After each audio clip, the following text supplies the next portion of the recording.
Hello everybody. Some drawing and painting today for you. Probably do this in two parts, with the drawing first as a separate video and the watercolor of this same view as a second. My overall approach for this is going to be a little bit more finished than just a very quick rough sketch, but not as formal and tight as I sometimes do. I will be working on a slightly larger sheet, larger than a quarter sheet, nearly a half sheet size of Baohong Master's Choice paper, rough surface, 300 gram. I want to do the setup sketch first though. So where we are in the world is Rome. And as always with me, I really try my best to paint my experiences of a place rather than just the physical properties of it. I try to do a little bit more than just a one-to-one replica of what I'm looking at, but rather painting what I'm seeing. And by that I mean, what am I feeling? What is the story? What is the intent? What's the intention of this painting? The subject here is just off near the Roman Forum. Probably the star of the show will be this, the remnants of the Temple of Apollo Sociano. This postdates an earlier temple of Apollo from about 400 BC. This one is about 27, 28 BCE. Again, near the Roman Forum. The Teatro Marcello is here. This is a later date Catholic church, Santa Maria, from the 1600s there. So this is a very ancient building in amongst remnants that are equally ancient, more modern or contemporary. It's really the story of the Forum. It's the story of Rome, really. Just the way history weaves itself in and amongst present day sights and experiences.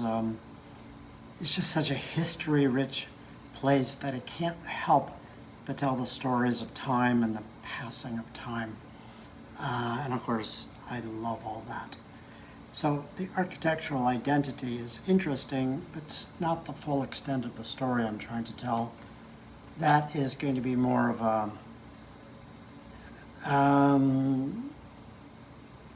contemplation of the passing of time and the way we're all connected.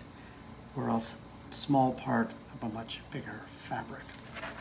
It's also just very beautiful. I think it's my job, I think it's every artist's opportunity, if not their job, to look at the world around them, either within themselves or in the exterior world, and try to express something about how they react to it. So to get me there, what I'm going to try to do is use this pretty beautiful reference photo I took, but to do something a little bit more dramatic, to add a little bit more narrative. So I'm going to redesign the sky. I'm going to exaggerate the vertical nature of this overall composition. The horizon, my eyesight will be down pretty low. My dominant vertical will be here, so it sets up a pretty standard, or I don't like the word safe, but dependable rule of thirds composition, L-shaped composition. Again, I'm going to exaggerate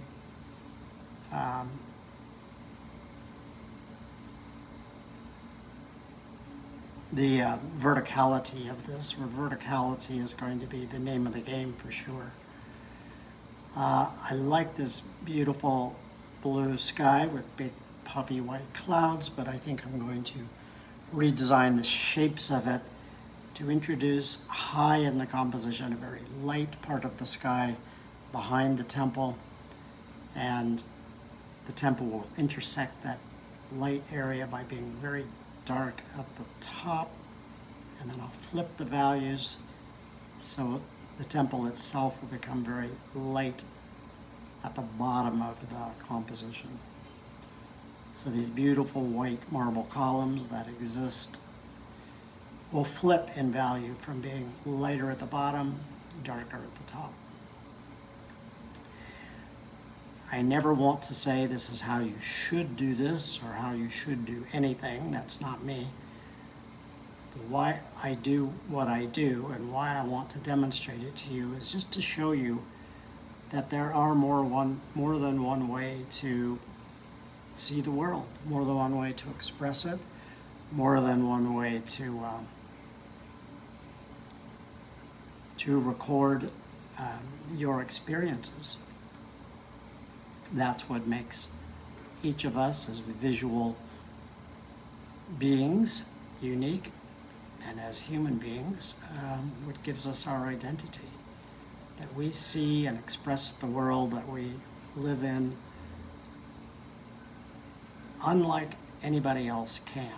It may be similar, it may be quite connected, but it isn't the same. I'm also going to switch the sunlight angle. I do want sun because I want some strong shadows.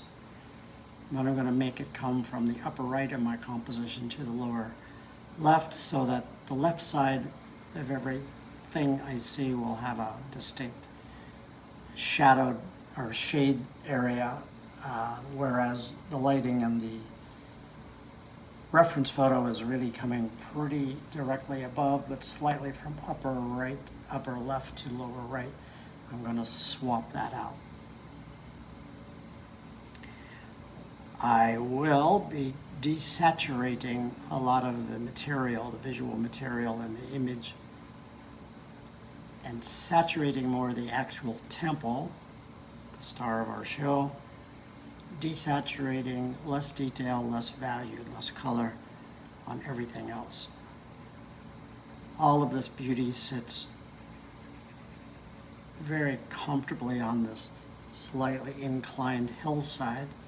I like that so much that, of course, I can't live with it. I'm going to exaggerate it.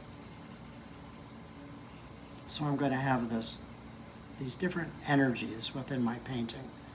The dominant vertical energy of the temple itself intersecting the secondary horizontal energy along the x-axis, the y-axis, and I'm going to have a diagonal.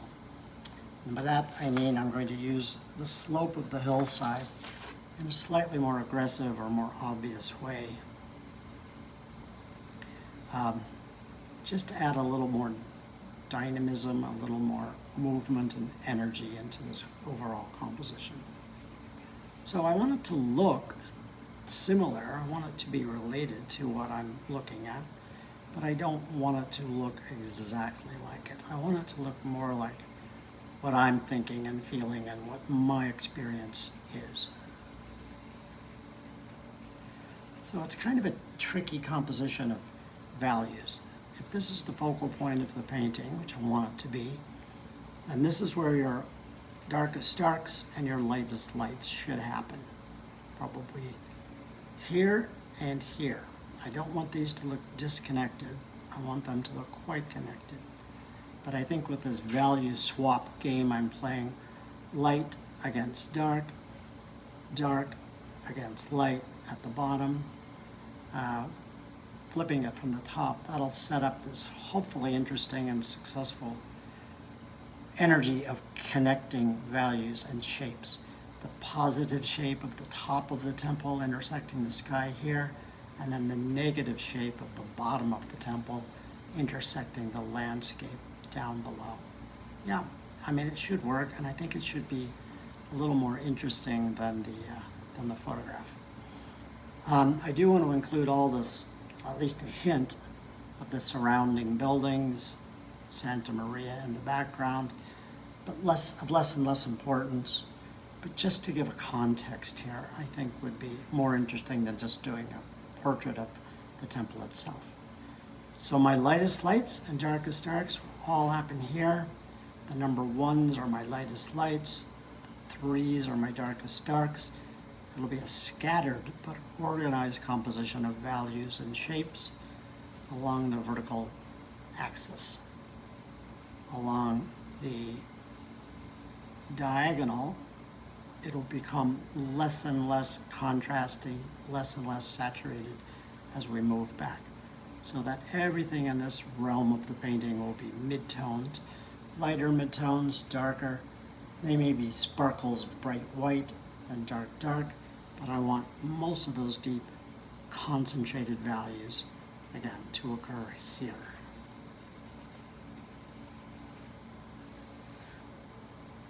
Should work. I can see from this that I'm going to really want to saturate these even more than I thought to emphasize this as the focal point and really play everything else down. Again, I'm flipping the sky around a bit so it'll become a little darker at the horizon as it disappears behind the buildings and landscape, and then lighter at the top. So it's not completely dissimilar to that here, but I'm just going to redesign it a bit so that it's a little more obvious and I hope a little bit more dramatic. Love that drama. That's me. So I always do these sketches first. They just help me. You know, I have an idea in my brain about what I want the focal points to be, what I want the most important things to be, what I want the composition to be like, what I want to exaggerate or play down, to edit out completely or to redesign. These quick little sketches just help me get there much more quickly. On the final surface, before I started filming, before I joined you, I did use a straight edge just to locate a very light skeletal starting point for my columns here. I'm going to freehand over that.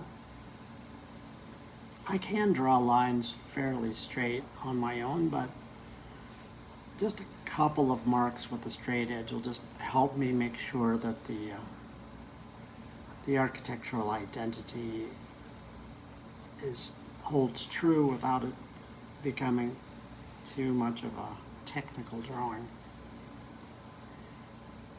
So it is a little crutch I sometimes employ if a straight-ish edge is very important. Again, not saying you have to do that, of course not. It's just something you can do. The perspective, of course, everything radiates off the horizon. This is where I'm standing, where my point of view is. It could be even a little lower than this, but I think we're all right. Yeah, I really think it would look better a bit lower still. So I'm going to take the opportunity before I start painting to lower it. If you can lower your horizon lines in certain kinds of compositions, especially vertically oriented ones, it will definitely help you emphasize the drama, because it tells the viewer a little bit that they have to look up at whatever it is you're drawing.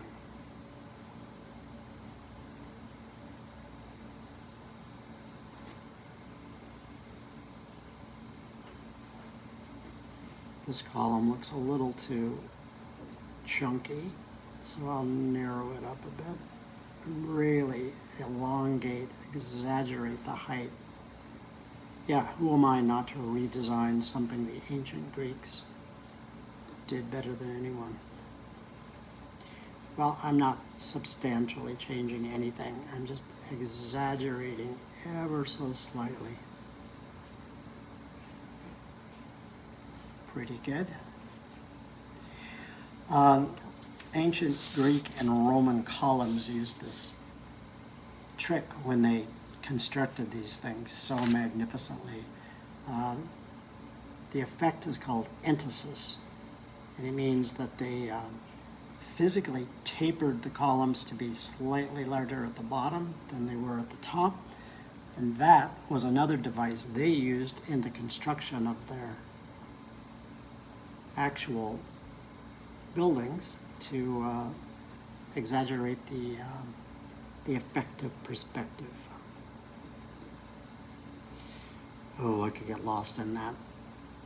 The things they did to physically exaggerate a sense of drama in their work are amazing. The whole Parthenon, if you've ever visited, is so maniacally constructed so that the whole temple leans in ever so slightly as it climbs up into the air. And this was to exaggerate the drama of it and make it look even more overwhelming. It still looks overwhelming today. I can only imagine the effect it must have had when it was contemporary, when it was new. So I'm going to be a little careful on some of the drawing elements. It isn't always necessary to be particularly careful. I just want to honor this temple by being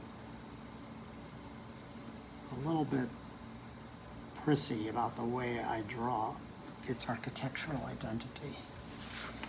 The rest of the painting I will be less drawing heavy, a little less loose, a little less tight, a little looser.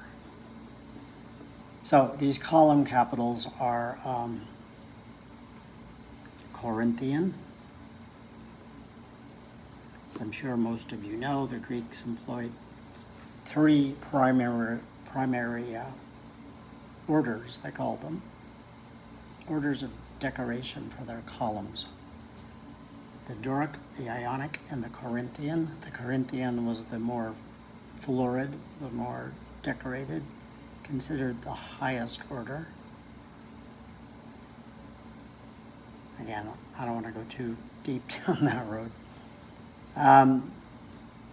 The sketch I'm doing is in 2-point perspective, which means that you see a thing, an object, or a space, you walk up on it and you get this illusion of seeing two sides, a little bit of the left, a little bit more of the right side.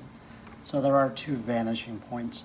I didn't really locate them. I think this one is pretty close to the edge of my board. This one would be way off in space. Knowing some basics of perspective is helpful without you having to be a scientist about it. So I know that the vanishing points will be on the horizon. So that doesn't mean whatever I sketch will be absolutely bang on accurate, but hopefully it will be pretty close, just because I know that these perspective points are on the horizon, and so I can just sort of aim my pencil in that direction and get everything at least somewhere close to being within the realm of reality and accuracy. I love drawing in perspective, but I don't always think it helps us make better paintings. It can. It's just another tool. I teach perspective, and I'm always trying to get painters who say things like, oh, I love to paint, but I hate to draw. I get it. To me, drawing and painting are inextricable. They're sort of the same thing. But I just think having a basics knowledge and the ability to draw is helpful for all of us, whatever our artistic ambitions may turn out to be. And knowing a little bit about the basic fundamentals of perspective is always just very helpful. Again, you don't need to be an absolute expert at it, but if you know the basics, it really helps. I know perspective pretty well, which doesn't mean I never make mistakes. Of course I do, but I know the nature of it well enough to say that it is a tool that you can use, meaning you can exaggerate the rules of perspective or ignore them or torque them or change them.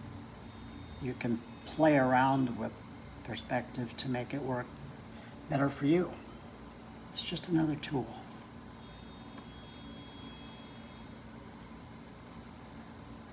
I admit, of course, I do love subjects like this. The built environment in various states of either construction or decay I find just so compelling because, again, it's just another indication of the passage of time. We are all its slaves. Time has something to tell us whether we want to listen or not. And I love the way this jagged element interrupts the sky with a little bit of remaining dignity and nobility and rationality, and then just being inevitably, slowly eroded by the forces of time. It's coming for us. But we don't need to talk about that.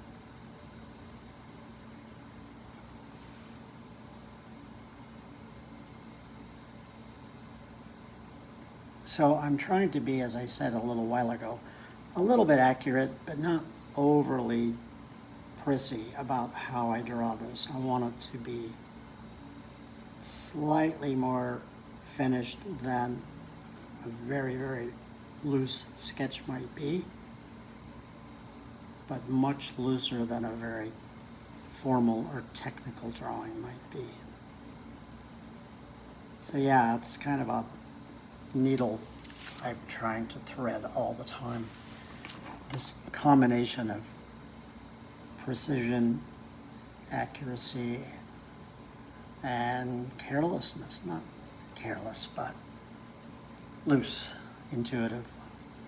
A combination of the intuitive and the more rational is always compelling to me.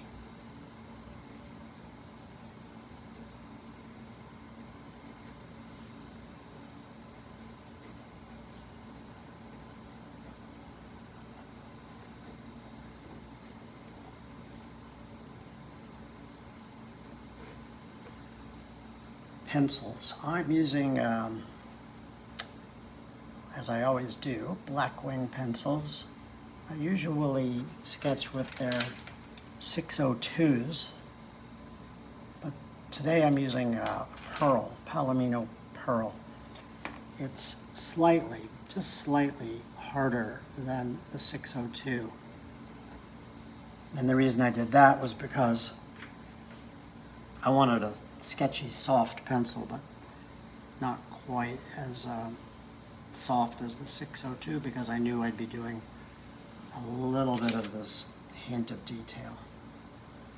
So my sketch there, I would say, to self-criticize, is not bad, but this column to the right looks decidedly larger than the one to the left.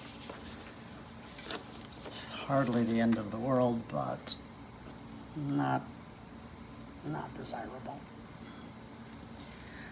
So I'm just going to shrink it up a little bit.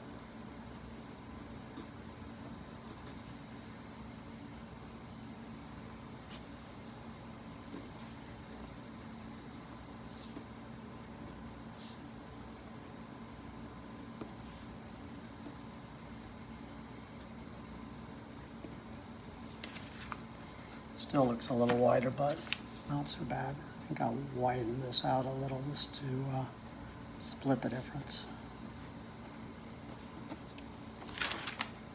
Pretty good. I can adjust further when I start painting too. Right, so I'm going to bring this down and sketch out the bottom as almost as carefully as I tried to do the top. Same general flavor. You know, I could, with drawing instruments and a lot of time and precision, I could draw this pretty accurately. And if you wanted to do that, there's nothing wrong with that. I just think in the medium of watercolor, I love that combination of,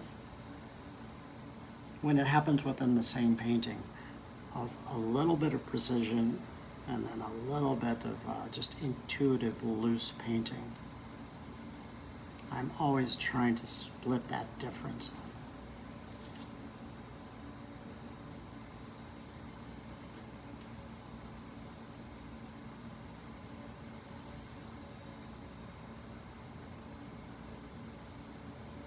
Doric columns were the simplest of the Greek orders, and they usually met the plinth or the base without any banding or ornamentation at all. Corinthian, again the fanciest, the most detailed and ornate, had quite a bit of elegant banding at the bottom.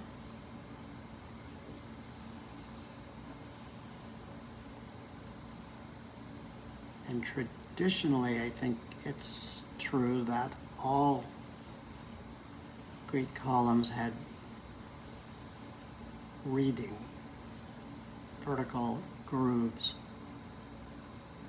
carved in to make, the whole idea was that these were supposed to be a nod to reeds tied together to create a vertically banded look.